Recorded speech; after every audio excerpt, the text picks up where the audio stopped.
चलिए आपको बालाघाट ले चलते हैं जहां पर मुख्यमंत्री डॉक्टर मोहन यादव मौजूद हैं।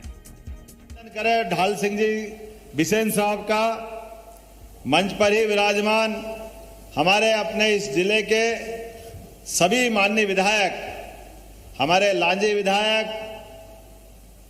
जोरदार अभिनंदन, और कटंगी है ना, दोनों का अभिनंदन, और हमारी बहन मुजारे बहन जी आपका भी अभिनंदन, पटेल साहब आपका भी अभिनंदन। मंच पर उपस्थित मेरे अपने छोटे भाई और आपके अपने भारतीय जनता पार्टी के जिले के अध्यक्ष नानू कांवरे जी, जोरदार अभिनंदन करें कांवरे जी का भी। भरा पूरा मंच, एक बार पूरा अभिनंदन कर दे। मेरे को भी जल्दी जाना है, आज में 3 कार्यक्रम है, 3 जिलों में जाना है। यहाँ के बाद तुरंत छिंदवाड़ा से फिर भोपाल में एक और कार्यक्रम है।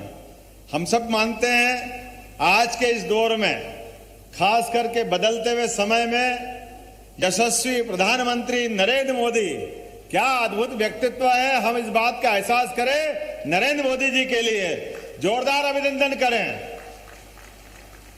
नरेंद्र मोदी जी का नाम लेते ही 142 करोड़ से ज्यादा देशवासियों के अंदर एक तरह से करंट दौड़ जाता है। अंदर से एहसास होता है, हाँ हमारे प्रधानमंत्री हैं जो अत्यंत पिछड़ी जाति से आते हैं, लेकिन देश के सबसे बड़े पद को गौरवान्वित करते हैं। ये लोकतंत्र के लिए खूबसूरती है और लोकतंत्र को गौरवान्वित करने का मौका है, जो सभी जातियों के बीच समान रूप से सभी विकास करने के साथ न केवल देश के अंदर अपनी कामों के बलबूते पर एक अलग पहचान बना रहे हैं, उनके साथ साथ अभी या थोड़े दिन पहले माननीय यशस्वी पूर्व मुख्यमंत्री शिवराज सिंह चौहान, जिनके साथ में कल ही एक कार्यक्रम में था, एक बार शिवराज सिंह चौहान जी का भी अभिनंदन करें, उनको भी स्मरण कर रहा हूं।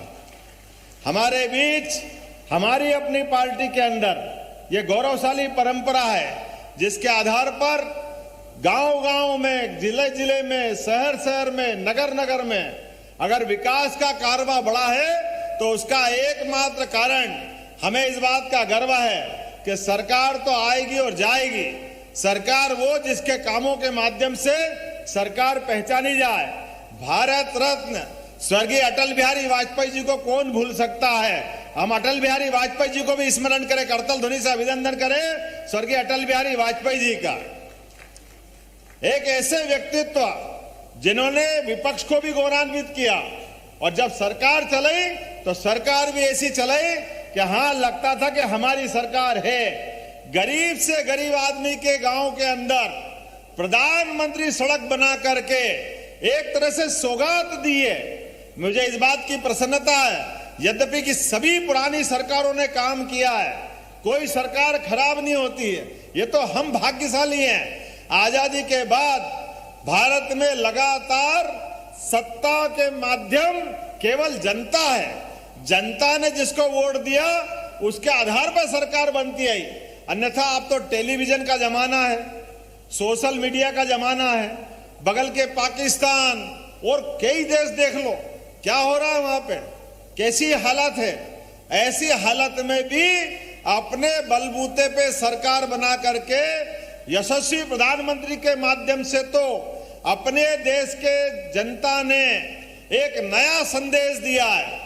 कोई सोच सकता था पहले 1984 में स्वर्गीय राजीव गांधी जी की सरकार प्रचंड बहुमत से बनी, वो भी कारण इंदिरा जी की असामयिक हत्या हो गई थी, तो जनता गम में डूबी थी और एक झटके के साथ पूरा देश ने मिलकर के राजीव गांधी जी की सरकार बनाई। लेकिन धीरे धीरे बहुदलीय सरकार की आदत पड़ गई।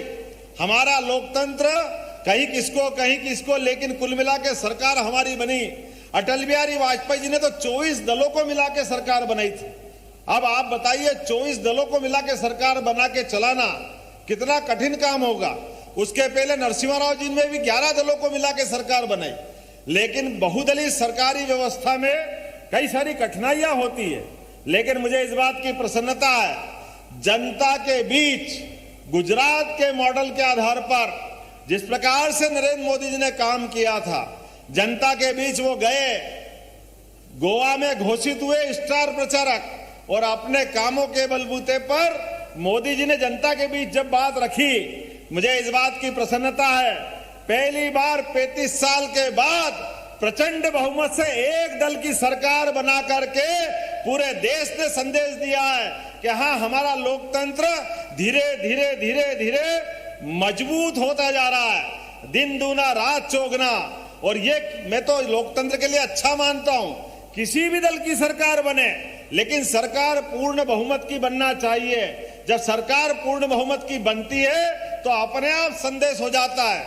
और अब तो जनता 2019 में फिर माननीय मोदी जी को, और तब तक मोदी जी के काम को और सरकार को देख भी लिया। हमारे देश की सीमाओं पर पाकिस्तान अपने जन्म के समय से ही संकट खड़े करता रहा है। कभी क्या करता, कभी क्या करता, कभी आतंकवादी भेजता, कभी और कोई घटना को अंजाम देता है, कभी हमारे देश के कातिलों को अपना पनाह दे करके, हमारे दुश्मन को जगह दे करके हमको मुंह चिढ़ाने का काम करता है।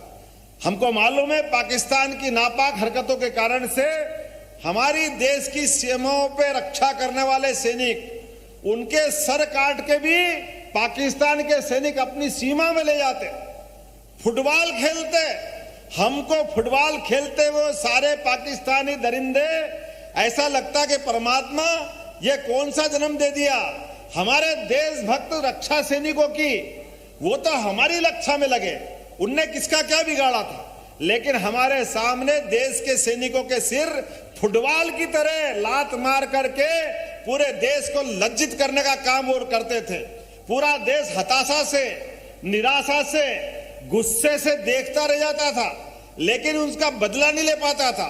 मुझे इस बात की प्रसन्नता है, जब एक दल की प्रचंड बहुमत की सरकार बनी, नरेंद्र मोदी की सरकार बनी, माननीय नरेंद्र मोदी जी ने उनको घर में घुस करके उन आतंकवादियों के छक्के छुड़ा करके उनको एहसास करा दिया कि हिंदुस्तान इतना कमजोर नहीं है।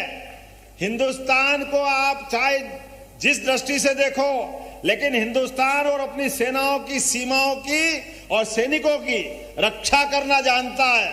हमको इस बात की प्रसन्नता है, एक बार नहीं, दो बार, चाहे सर्जिकल स्ट्राइक हो, चाहे एयर स्ट्राइक हो, हर बार सेना के मान सम्मान का, देश के आत्मसम्मान का जब मौका आया, नरेंद्र मोदी जी ने अपने आप को सबसे पहले खड़ा होकर के देश का मान बढ़ाया। ऐसे प्रधानमंत्री के हम देश में रहते हैं, इस बात की मुझे खुशी है। और केवल एक ही क्षेत्र नहीं है, हमने देखा आजादी के बाद जब ये हिसाब लगाने लगे देश के लोग कि हाँ, प्रधानमंत्री कैसे होना चाहिए, नरेंद्र मोदी जैसे होना चाहिए, तो दूसरी बार फिर 2019 की सरकार बनी, प्रचंड बहुमत के साथ दोबारा हमारे अपने यशस्वी प्रधानमंत्री ने शपथ ली।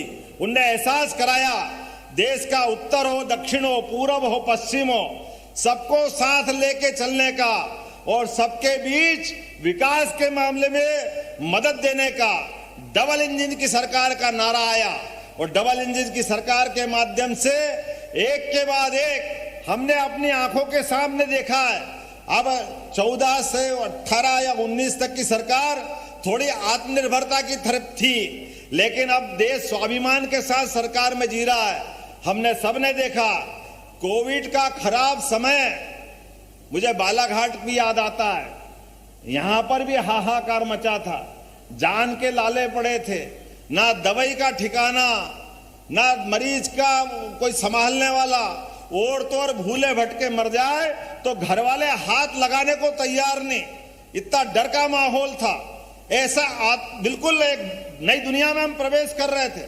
लेकिन मुझे इस बात की प्रसन्नता है, नरेंद्र मोदी जी की सरकार ने उस समय भी निर्णय लिया कि कोई भूखा नहीं मरेगा, क्योंकि रोजगार धंधे बंद हो गए थे, कोई को आने जाने के लिए साधन नहीं मिल रहे थे। देश में लॉकडाउन लगा करके उस समय ताली और थाली बजा करके देश को रोकने का प्रयास किया, लेकिन हमको ताली और थाली के माध्यम से सावधान कर रहे थे। भारत सरकार जब चुनी जाती है तो लगभग 100 करोड़ मतदाताओं के वोट से चुनी जाती है, उसकी जवाबदारी होती है, उसकी हिस्सेदारी होती है, वो सबके विश्वास की आशा और अपेक्षा के आधार पर होती है मुझे इस बात की प्रसन्नता है, नरेंद्र मोदी जी ने लॉकडाउन भी कराया, लेकिन हजारों जान को बचाने का काम भी कराया। ये नरेंद्र मोदी जी की सरकार है, जिसके कारण से पूरे दुनिया में संदेश गया कि एक ऐसा इतना बड़ा देश, जिस देश की आबादी 142 करोड़, लेकिन ऐसे विविधता वाले देश में जहां रेगिस्तान है, सियाचिन जैसी हड्डी जमाने वाली बर्फ है, सब मौसम अलग अलग प्रकार का, विविध प्रकार के फैले हुए भौगोलिक भूभाग में लोग, लेकिन हर व्यक्ति की चिंता करने का काम सरकार ने किया। मुझे इस बात की प्रसन्नता है कि लगातार उनके साथ कदम से कदम मिला करके मध्य प्रदेश की सरकार भी बराबरी से खड़ी थी। किसी को कोई कष्ट नहीं आया, किसी को तकलीफ नहीं हुई। मुझे इस बात की भी प्रसन्नता है कि मोदी जी के माध्यम से हमारे देश के स्वाभिमान के और हमारे देश के अंदर की कुव्यवस्था के मुस्लिम बहनों के लिए 3 तलाक के मामला आया। और 3 तलाक के मामले में तो सुप्रीम कोर्ट ने फैसला दिया था कि ये 3 तलाक मुस्लिम बहनों के जीवन में नर्क का काम करेगा, उनकी जिंदगी असहाय बनाएगा। मुझे इस बात की भी प्रसन्नता है, नरेंद्र मोदी जी ने आगे बढ़कर वो खराब कानून को बदलने का काम किया कि 3 तलाक भी हिंदुस्तान का हिस्सा नहीं हो सकता है। 3 तलाक के माध्यम से कोई धर्म की बहनें हो, चाहे हिंदू हो, मुसलमान हो, अगर किसी के जीवन में भी कष्ट आएगा तो माननीय मोदी जी वहां आगे खड़े होते हुए हमको दिखाई देते हैं। मुझे इस बात की प्रसन्नता है कि लाडली लक्ष्मी कन्यादान योजना या हमारी लाडली लक्ष्मी बहनें, मुझे इस सरकार बनने के साथ अभी अभी चिल्लाने लगे थे भाई बहन कि पैसा नहीं है, एक ही बार सरकार बनाइए, आगे कहां से लाओगे। हमने कहा पैसा भी है और योजना भी चलेगी, कोई योजना बंद नहीं होगी। ये भारतीय जनता पार्टी की सरकार है। हमने सबने लगातार प्रबंधन किए, कोई योजना बंद नहीं होगी। सभी योजना जिनके माध्यम से माता और बहनों की अगर जिंदगी में कोई उजाला आता है तो निश्चित रूप से ऐसी योजनाओं को कैसे बंद कर सकते हैं।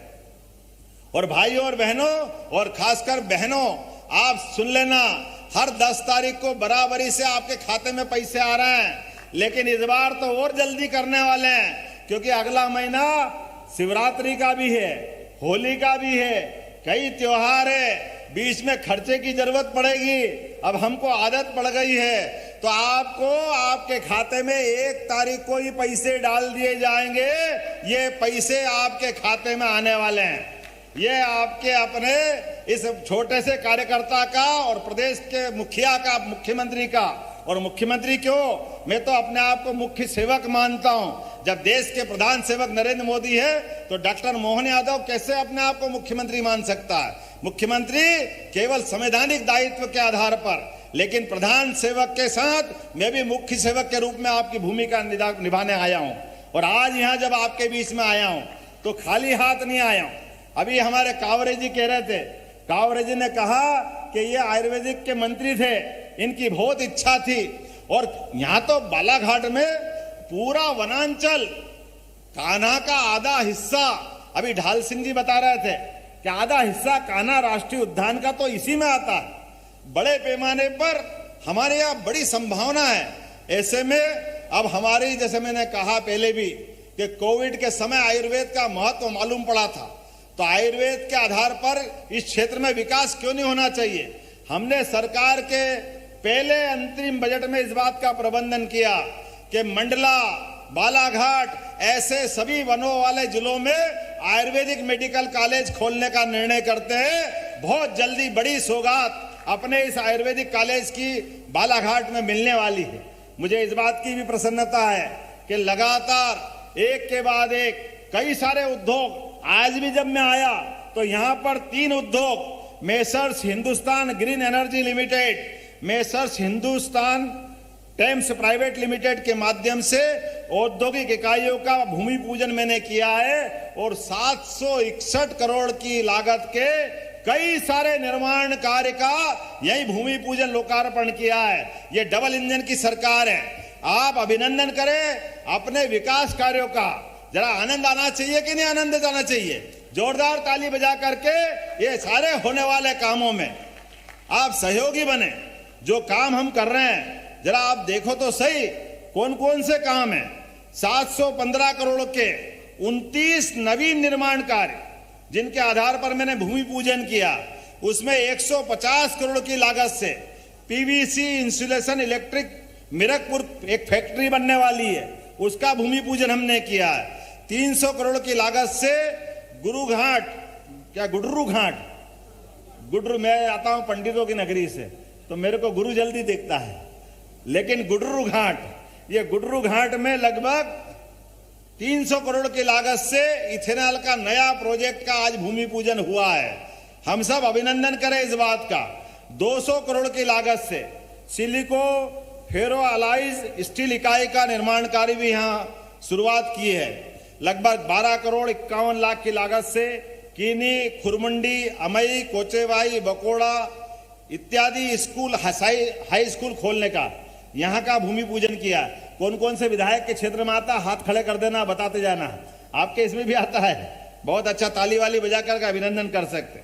2 करोड़ 17 लाख की लागत से तिरोड़ी मलाज खंड शासकीय महाविद्यालय का आज यहीं पर निर्माण कार्य का भूमि पूजन किया जा रहा है। इस अवसर पर चंदन नदी पर झालीवाड़ा मेहदुली मार्ग में 11 करोड़ 43 लाख की लागत से वाराणसी ने जोरदार अभिनंदन करें अपने इस नए निर्माण कार्य का। 20 करोड़ 42 लाख की लागत से, अब नाम पढ़ूंगा तो बहुत सारे हो जाएंगे, विभिन्न ग्रामीण सड़कों का भूमि पूजन भी यहीं संपन्न किया है। और 45 करोड़ की लागत से लगभग 45 विकास कार्यों का यहां पर आज लोकार्पण किया जा रहा है, जिसमें 20 नल जल योजना। आप बताइए, हमारे भाई बहन गांव के अंदर वो नल से जल क्यों नहीं पी सकते? ये नरेंद्र मोदी जी की सरकार है जिनने निर्णय किया एक एक गांव में नल जल योजना के माध्यम से प्रत्येक गांव के अंदर नल जल की इकाई स्थापित करेंगे। हमारे अपने क्षेत्र के अंदर लगातार हॉस्पिटल की डिमांड है और हॉस्पिटल में लगभग 11 उप स्वास्थ्य केंद्रों के 14 करोड़ 83 लाख की लागत से विभिन्न निर्माण कार्यों का लोकार्पण कर रहा हूं। जोरदार अभिनंदन करें अपने माननीय मोदी जी का और मध्य प्रदेश सरकार का, जिसके माध्यम से हॉस्पिटल की सुविधा हमको मिलेगी, हेल्थ की सुविधा मिलेगी। 6 करोड़ की लागत से सड़कों का निर्माण और सुदृढ़ीकरण का काम भी आज लोकार्पित किया जा रहा है। मैं आज के इस अवसर पर कई सारे मामले आपको सामने बता सकता हूं। और कोदो कुटकी के मामले में तो हमने सबसे पहली सरकार मध्य प्रदेश में गठन होने के बाद हमारे इस क्षेत्र की बेटी रानी दुर्गावती, जिसने जीते जी हमारा मान बढ़ाया, सम्मान बढ़ाया, पहली कैबिनेट रानी दुर्गावती और रानी अवंतीबाई के माध्यम से की है। जोरदार अवंतीबाई और रानी दुर्गावती का अभिनंदन करें। अरे जिनका अतीत हमारा गौरवशाली है, जिनने अपने जान की बाजी लगा दी लेकिन भारत माता का मान सम्मान में कमी नहीं आने दी। अकबर को एक बार नहीं 2-2 बार हराया, शेरशाह सूरी को हराया, लेकिन इस पूरे हमारे गोंडवाना बेल्ट में अपने स्वाभिमान के झंडे को गिरने नहीं दिया। उनके नाम पे स्वाभाविक रूप से हमने एक योजना चलाई है कि हमारा रानी दुर्गावती, रानी अवंतीबाई, इनके नाम पर पुरस्कार की घोषणा की गई। साथ ही साथ रानी अवंतीबाई लोधी के नाम पर सागर में एक नया विश्वविद्यालय का लोकार्पण करने वाले हैं, रानी अवंतीबाई लोधी के नाम पर। हम सब कोशिश कर रहे हैं कि हमारे जितने महापुरुष हैं, प्रत्येक महापुरुष को स्मरण करते हुए अपने शासन के विकास कार्यों के साथ जुड़े और इन्हीं कामों के साथ आगे बढ़े। और आज का दौर अब क्यों नहीं जुड़ना चाहिए? अभी अभी अयोध्या में आनंद आया कि नहीं आया सबको? बोलो जय जय श्री राम, जय जय श्री राम। इधर के लोग नहीं बोले, इधर की आवाज जोर से आ रही है, इधर भी देखता हूं, जय जय श्री राम। पीछे वालों की आवाज नहीं, बोलो जय जय श्री राम। इधर वाले आवाज दे जोर से, जय जय श्री राम। अरे भगवान जय श्री राम। अयोध्या 17 लाख साल पुराना वो राम रावण का युद्ध, कितना बड़ा रावण, जिसकी लंका भी सोने की, जिसकी ताकत भी अतुलित और अपने आप में उस समय का वो जिंदा अपने आप को भगवान के समान मानता था। लेकिन धन्य हो सनातन संस्कृति और धन्य हो हमारी अपने हिंदू संस्कृति, जिनके बलबूते पर वनवासियों को साथ लेकर, आदिवासियों को साथ लेकर, अपने प्राणी मात्र से प्रेम करते हुए भगवान राम ने जिस प्रकार से राम रावण का युद्ध हुआ और माता सीता को वापस लेकर के आए और रावण को धूल चटाने का काम अगर किसी ने किया, भगवान राम ने किया। जिनका पूरा जीवन भगवान राम का जैसा पुत्र, भगवान राम का पुत्र दशरथ को मिलना, राजा दशरथ का जीवन धन्य हुआ। माता सीता को भगवान राम जैसा पति मिला। भगवान के उस जीवन से कौन सा संबंध पवित्र नहीं हुआ, किसका मान नहीं बढ़ा।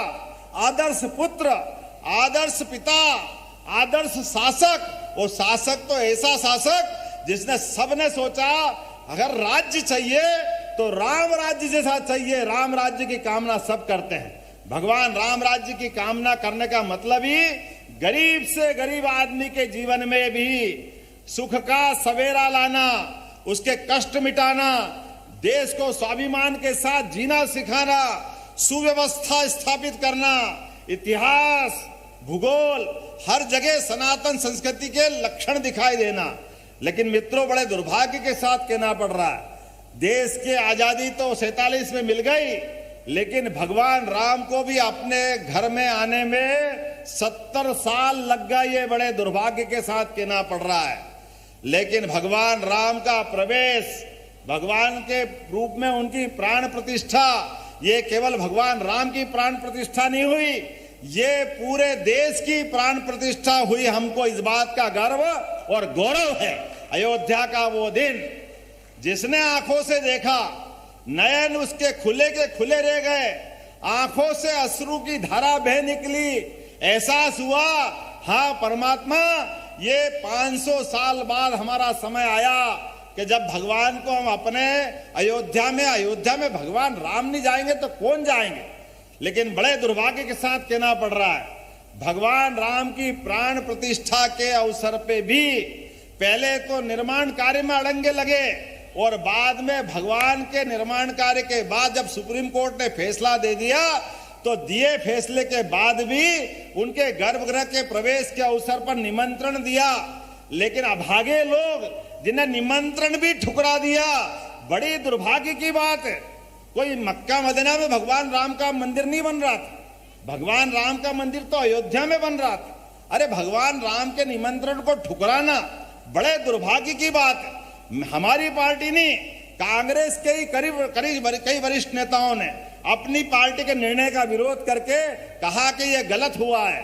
मुझे इस बात की प्रसन्नता है, आज नहीं तो कल अब ये सांस्कृतिक अनुष्ठान का जो पर्व चल रहा है, निश्चित रूप से जनता समझदार है, ऐसी नादानियों से बचना चाहिए। निश्चित रूप से देश की बहुसंख्यक आबादी अगर किसी को आराध्य मानती है तो सबको उनका सम्मान करना चाहिए। हमारे लिए सर्वधर्म सद्भाव की आधार पे देश की सरकारें बनती है।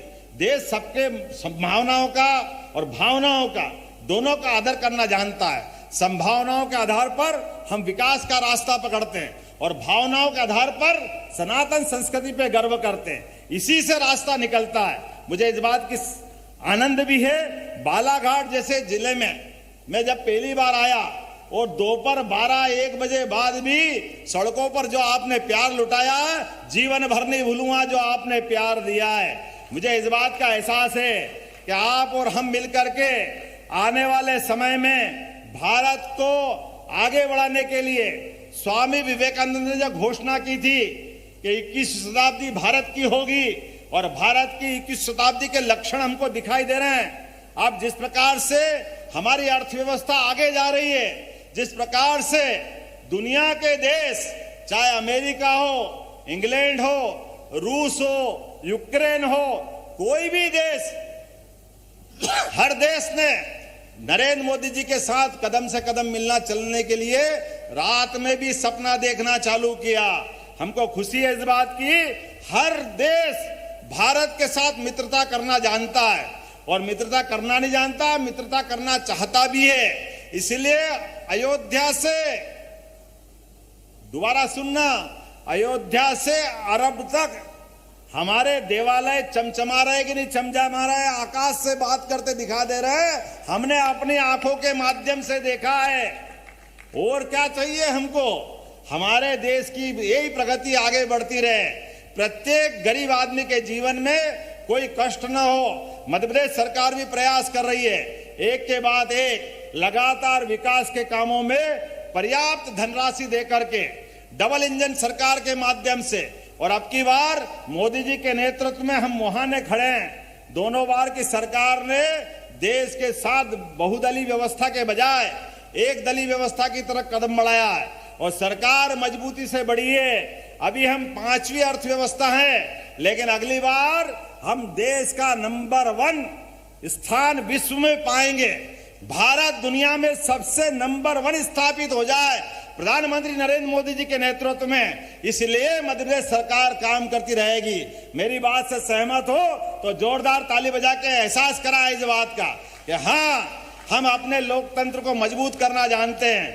हाँ, हम अपने देश के प्रधानमंत्री से प्रेम करते हैं। हाँ, हम देश के साथ कदम से कदम मिला के चलना जानते हैं। और अब मैं नहीं कह रहा हूं, हमारे संसद में कांग्रेस के वरिष्ठ नेता और अध्यक्ष जी ने, खड़गे जी ने कहा, वो नारा लगा रहे हैं, ये लोकतंत्र की खूबसूरती है। उनने कहा कि अब की बार 400 पार। मैं आज के अवसर पर राजनीति तो नहीं कर रहा हूं, लेकिन लोकसभा में ये जो अंदर का विनोद होता है, अंदर का भाव जो आता है, निश्चित रूप से वो आने वाले संकेत की तरफ इशारा करता है। मैं और आप सब मिलकर के आगे हम बढ़ेंगे और मध्य प्रदेश सरकार भारत सरकार के साथ जुड़ करके निश्चित रूप से मध्य प्रदेश को आगे बढ़ाएगी। मध्य प्रदेश को देश का नंबर 1 राज्य की स्थापित करेगी। इस दिशा में हम आगे बढ़ते रहेंगे।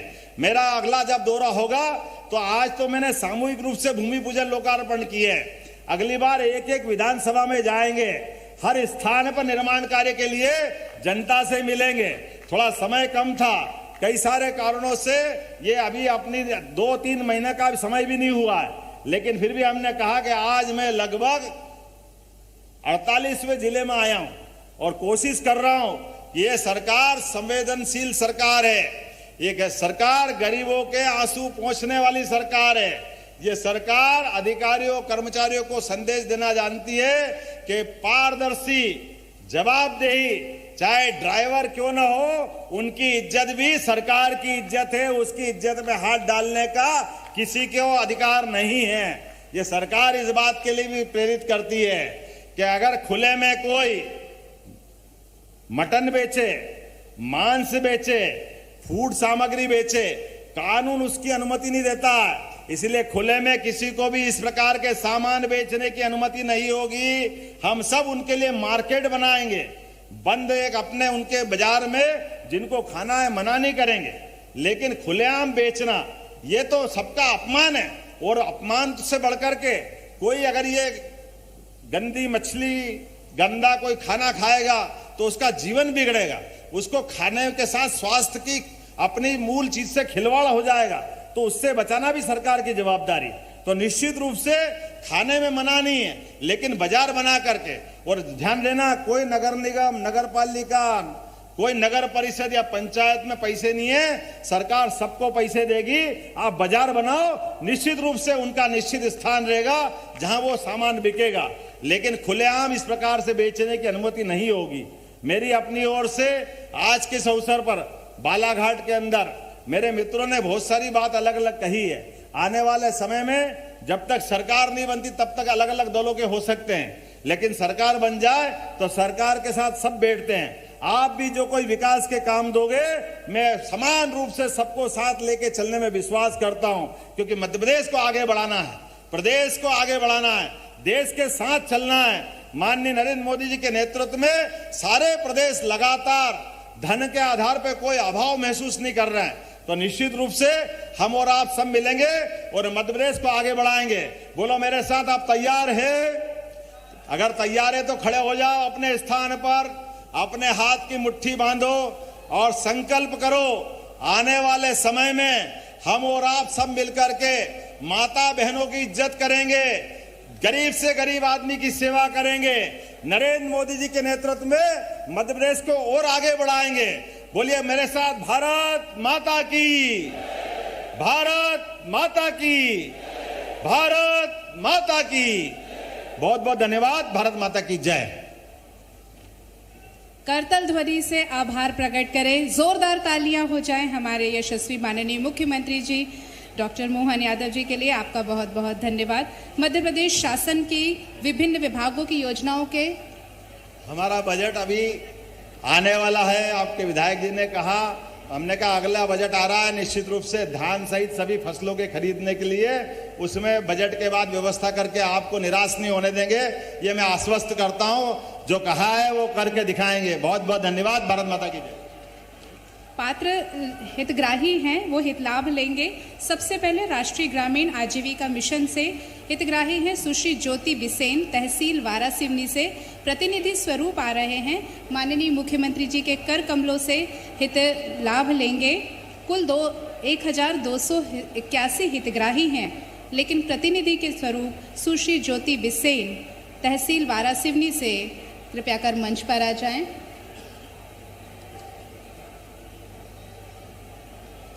RFCIF स्व सहायता समूह की योजना के अंतर्गत सुश्री ज्योति को हित लाभ दिया जा रहा है। प्रतीक स्वरूप चेक वितरण किया जा रहा है।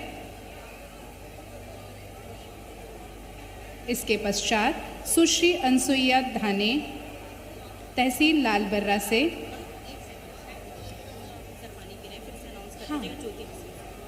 सुश्री ज्योति बिसेन, तहसील वारासिवनी से हैं। RFCIF स्व सहायता समूह योजना के तहत 449 लाख रुपए का चेक प्रतिनिधि के तौर पे ले रहे हैं। कुल हितग्राही हैं 1281।